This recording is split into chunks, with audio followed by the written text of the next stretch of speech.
Hi guys, sorry about the paleness of how I look, but I wanted to do an updated movie video, movie, TV show, book thing that I do every once in a while to let you know what movies I've been watching and if I recommend them and how I like them and all that good stuff.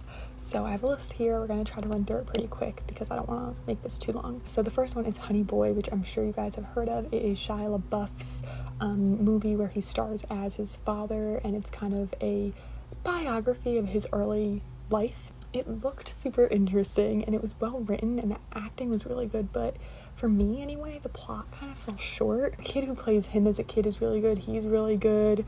It wasn't as amazing as I wanted it to be. I can see how it was probably really cathartic for him though. Next, I tried to watch Veep. Veep was nominated and won so many Emmys, and people love that show. I watched 3 episodes and I could not get into it. I just didn't think it was funny at all. I just couldn't get into it. It was struggling for me. It was a struggle for me just to get through the first 2 episodes.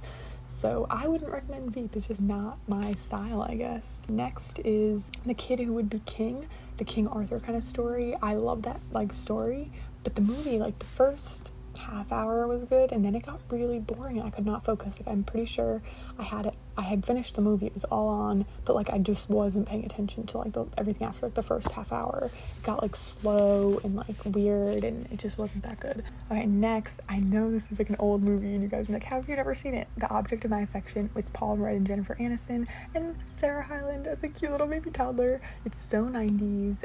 It's pretty much about Paul Rudd plays a gay man and Jennifer Aniston is a straight woman, and they meet and they become friends. They're actually roommates, and she's in a relationship and he's in a relationship, and those relationships don't really work out, so they kind of decide to have a kid together. Frozen 2 I thought was really good. I actually thought it was better than the first one, to be honest. Not the music. The music was not as good as the first one, but the plot I thought was really interesting. I wrote down here, I was what does this say? Kristoff, the voice of Kristoff in Frozen, is Hardin from Mindhunters, which is just it's weird. Hey, Lost Girls on Netflix was based on a true story. It was hard for me to watch, honestly. I love crime movies based on true stories. It was about a bunch of girls who had gone missing, or women who had gone missing, who were prostitutes. So they didn't really take it seriously.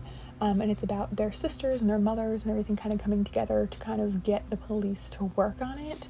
It wasn't what I was hoping for. It didn't have an ending, a proper ending. It was really kind of just about how the system is such a failure for people who need it the most. Next, Breakthrough. That is Chrissy Metz's movie.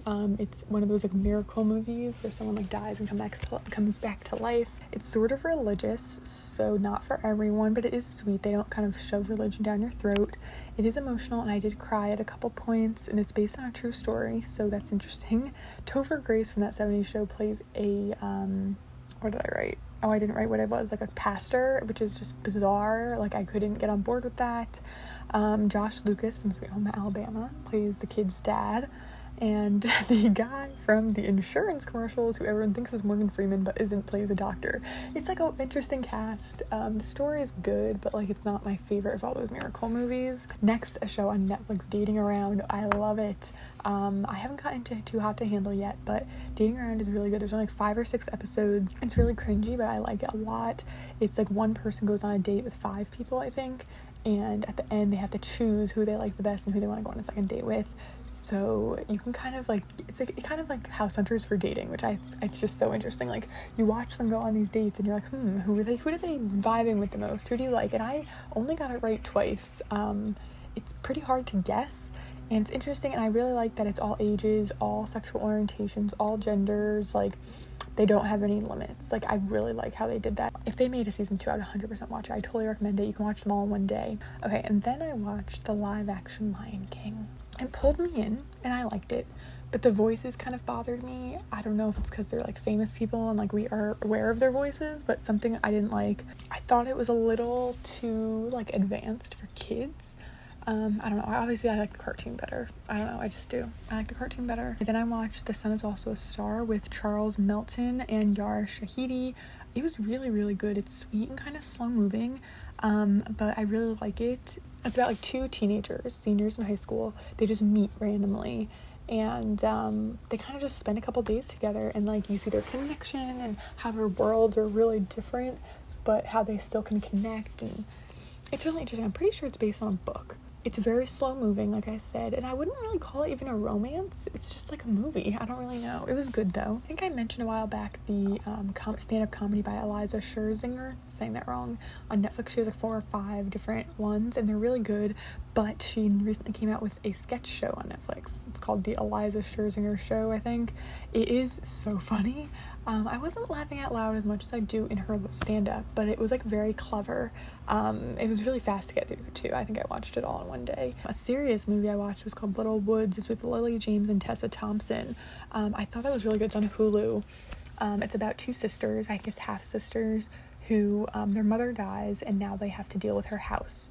They have to come up with money very quickly to pay for this house, and one of the sisters got out of jail, and so she's on parole, and the other sister has a son, and it's kind of just them dealing with all this, and it just felt really realistic. Like, this is not something that's totally out of the realm of possibility, and it wasn't over the top or too intense or too emotional. It was like the perfect amount.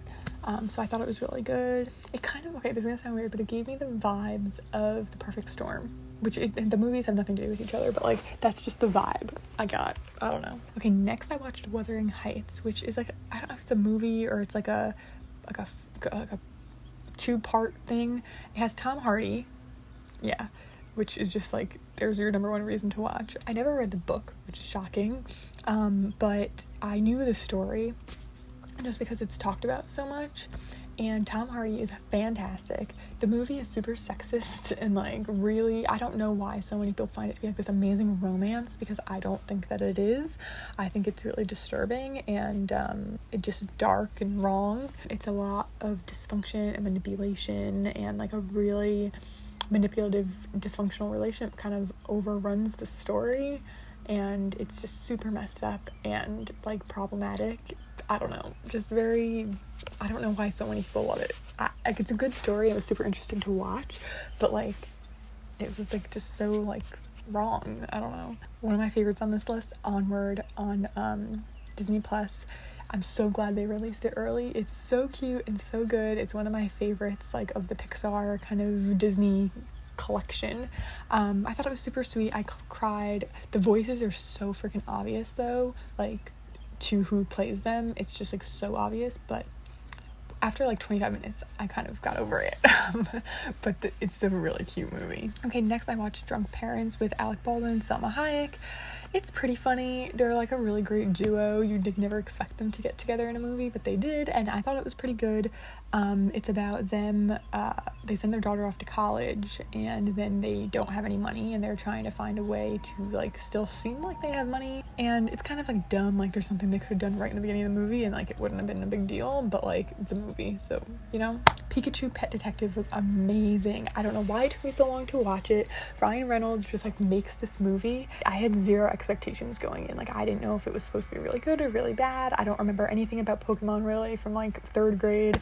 I didn't know anything about it. I didn't really know what it was about. I thought it was really adventurous and funny, and then they cast like the people in the movie so well. It's just really sweet, obviously super unrealistic, but I would totally recommend it, whether you're like a Pokemon fan or not.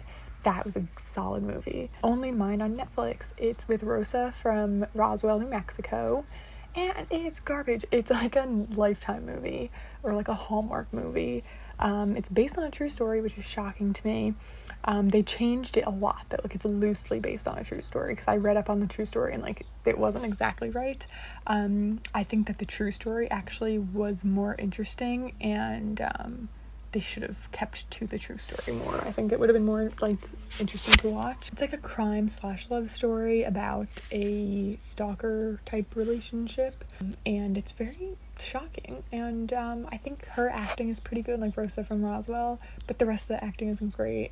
It's not the kind of movie you're gonna love to watch, but like if you're into like Lifetime crime movies, you'll like it. Little Fires Everywhere on Hulu. Watch it. Just pause this and watch all of the episodes right now. I think there's 8 of them. It was so good. It was very suspicious and like kind of slow, but I think that they did it really, really well. It's just the only thing that bothered me about it, honestly, the only thing was that the 90s references were insane. Like, I don't know if the book is like this. I didn't read the book. I want to read the book. I read a different book by that author, but I wanted to watch it first actually to kind of then read it and see what they changed. But there's so many 90s, it takes place in the 90s, so there's all these references. They're talking about like dial-up in the computer lab and like 90210, and like it's just like so like it's obvious it's the 90s without all of those little blurbs. So I don't know if that was just for the show or if that was in the book too, but that kind of was annoying. It's not a copy of anything else. That's what I really like. Like, even new movies that come out, like, they're always like similar to something else. It was just not what you expect it to be, and it's so interesting. The actresses who play the main characters, Reese and Kerry Washington, are so good, but then the actresses, there's like flashbacks to when they're younger, and those actresses are phenomenal. They got Reese Witherspoon and Kerry Washington's like mannerisms and voices like down so perfectly. I don't know how they did it. They cast it phenomenally. Every actor and actress in this show was cast perfectly. It was just so good. I'd highly recommend it, and the music was amazing. Next, a really funny movie was Obvious Child. I loved this. Okay, I was laughing out loud, crying. It's like a very indie romantic comedy. Jenny Slate is fire. She's amazing. I need to watch more stuff with her. There's like an 85% chance it's getting added to my favorite movie list. It's really funny. Okay, next, Spencer Confidential is Mark Wahlberg and Eliza Scherzinger. It's like her big breakout like movie role. It was funny. Like, it's about a cop who gets out of jail because he beat up a corrupt cop, and now he wants to like unmask all the corrupt cops. It's like your average like shootout car race kind of movie, but it's funny. Like, it's not like my favorite movie ever, but like it was enjoyable. I didn't regret watching it. Like, if you just need something like that you want to watch with your boyfriend or something that's just like, it's decent, like this is a good one to choose. This one, I was so excited to watch this. It's from 2004, Closer. It's with Natalie Portman, Julia Roberts, Jude Law, and Clive Owen, and I thought, with all those actors, how could it be bad? It was bad. It was like confusing and slow and bizarre, and like the dialogue was really weird. Like, no one talks the way they do in this movie. I don't like that. It was hard to follow, and I didn't even finish it, and I didn't care to. Like, I didn't even want to know what was going to happen because there was no like big thing. It was not good. This I have like a problem. Okay, a couple years ago I watched a Lifetime movie called Flowers in the Attic. It is based on books, and it is also based on an original movie from the 80s.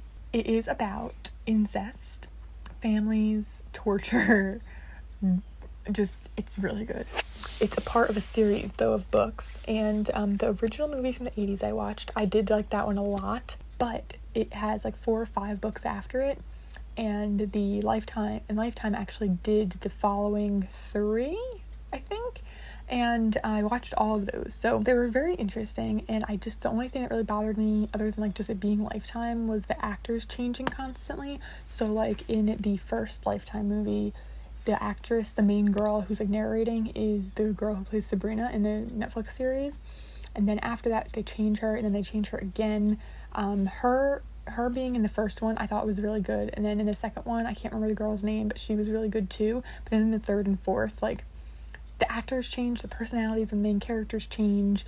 Like, the first one is their children, and then in the next one they're in their early 20s, and then in the following one they're older, like maybe 40s, maybe a little younger than that. But the main 2 characters who've been in all of them, like, not only did the actors change and look nothing like the other ones, but their characters just totally changed. Like, everything that made them the character they were in the first 2 stories just totally changed in the last 2.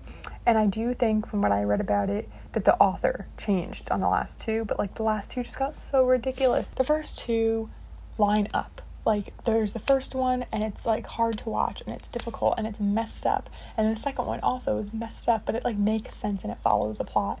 The third one and the fourth one are so out of the realm of possibility. They're so bizarre. They're weirdly religious and super hypocritical, and just like, they don't follow a story. You don't know why any of the characters are doing any of the things they're doing. There's no motives behind anyone's actions. There's just no reason for anything that's happening, and none of it makes any sense, and there's no cause for it, and like the characters just totally change who they are. So I would like maybe not watch 3 and 4. 1 and 2 are where it's at. Taken, it's or Taken From Me, sorry. It's, I think, a Lifetime movie too. It stars Taraji P. Henson, so you already know it's gonna be good. It's based on a true story. It's called Taken From Me, a Tiffany Rubin story. Like I said, based on a true story. It's about a woman who is divorced, and they have a son, and she's remarried now, and her son is supposed to go to Disneyland with his dad. And she's all nervous about it because he's not really like a stand-up guy, but lately he's been coming around early and like coming on time and everything. And so she's trusting him to take the kid to Disney World for a week. And he kidnaps their kid and takes him to another country. And so the movie's about her finding him, like wanting to get him, and how the police just like are completely useless, just like they always are, and how they won't do anything because technically she allowed the ex-husband to take the kid but not out of the country, and they wouldn't do anything until it was too late. And if they had only done something right when she first said something, then she wouldn't have been lost like 5 or 6 months of her son's life. Like, it's crazy, and it is a true story, and I love that kind of thing, and it's really interesting. And of course, Charles G. Hansen is gold. That was it. I hope you enjoyed it. If you have any movies to recommend that I watch and you want to see my reaction to it in the next one, let me know, and I'll see you next time.